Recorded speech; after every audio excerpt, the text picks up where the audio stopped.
I can't remember the exact date. I think it was on September 29th, 2012, a meeting at Waterloo. I did a few at that time. I gave a speech. If that was the day, it was a speech I gave called Racism and Brainwashing, a UK Perspective. It was a meeting held on top of a public house. There was a bit of noise outside.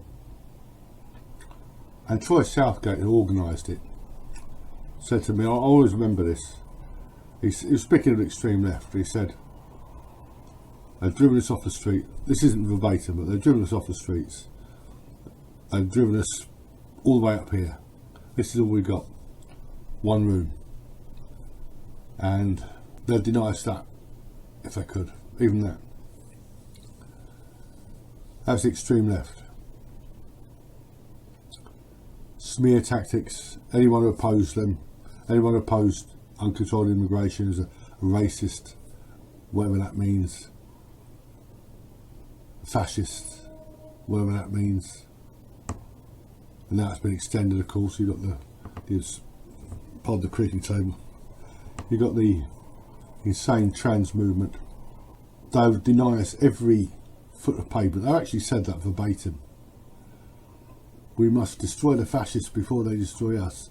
We must deny them every foot of sidewalk, something like every foot of sidewalk, every foot of pavement.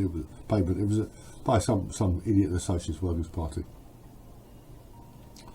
This has gone on for decades. Go back to, well, before the 1970s. I was around, and well, I was a kid in the 1970s, the early 70s. But by 1976 I was becoming a little bit aware. I didn't really wake up till 1979-80. This is the playbook of the extreme left.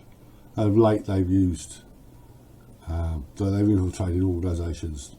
The media, most of the media, the Guardian is a horrible case. And shadow banning is something they've engaged in.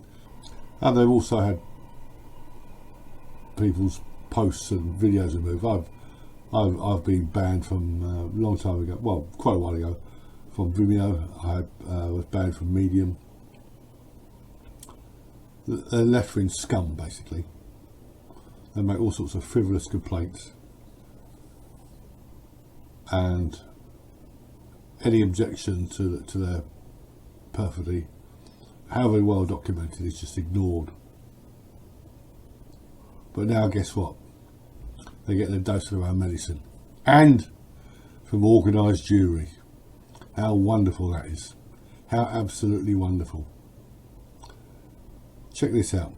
This is now happening in the era of social media, and that has particular concerns and implications for regular individuals who may not be famous or notable names, and that's the introduction of doxing as a particularly heinous tactic.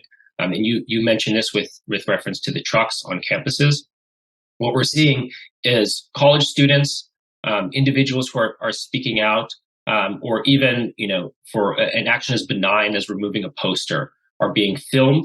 That footage is being sent then to major media outlets such as Fox News, and you have folks on the internet who are digging into it, finding out who these students are, publicizing their names, releasing their names, and then those individuals are being hit with a torrent of discriminatory comments, threatening texts, emails, phone calls, death threats, heinous remarks, and are basically being bullied into silence. An action as benign as removing a poster of kidnap victims, including your countrymen, laughing at them, condoning this insanity. When did the far right in Britain or America ever do anything like that? Seriously. So now you're getting a dose of your own medicine, and it's the lobby. The lobby we're all supposed to pretend doesn't really exist. It's an anti-Semitic conspiracy theory. Well, you got into bed with them. Now the lovers are falling out, and you're going to get a taste of your own medicine. You're getting it already. So I have two words: fuck you.